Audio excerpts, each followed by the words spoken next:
SSC 25 batch তোমাদের আজকে একটি গুরুত্বপূর্ণ বিষয় নিয়ে কথা বলবো। সেটা হচ্ছে পরীক্ষার প্রশ্ন ফাঁস নিয়ে। চলো আমরা কিছু পয়েন্ট জেনে নিই, তাহলে তুমি বুঝতে পারবে প্রশ্ন আদৌ কি ফাঁস হবে কি না। তাহলে দেখো, প্রথমে হচ্ছে 6 থেকে 7 বছর আগে এই কথাটি সত্য ছিল যে এসএসসি পরীক্ষার প্রশ্ন ফাঁস হতো। দেখতেই যে এসএসসি পরীক্ষার সময় অনেক নিউজ বেরোতো, প্রশ্ন ফাঁসের অনেক চক্র বেরোতো, কিন্তু এখন এটা আর সম্ভব না।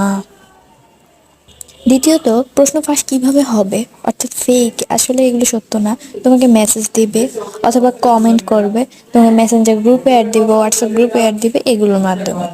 মনে রাখতে হবে, তাদের সাথে তোমার 2 মিনিট কথা বলাই মানে তোমার 2 মিনিট লস, তুমি 1 টাকা দেওয়াই মানে তোমার ওই 1 টাকাটাই লস। এগুলো সব ফেক। ধরো তোমার বাংলা প্রথম পত্র যে সাবজেক্টটা, এটার কথা বলি। এটা কিন্তু কয়েক সেট প্রশ্ন তৈরি হয়, পরীক্ষার 1 ঘন্টা আগে জানা যায় লটারি করে যে কোন প্রশ্নে পরীক্ষা হবে। প্রশ্ন ফাঁস মানে একটা আজগুবি জিনিস।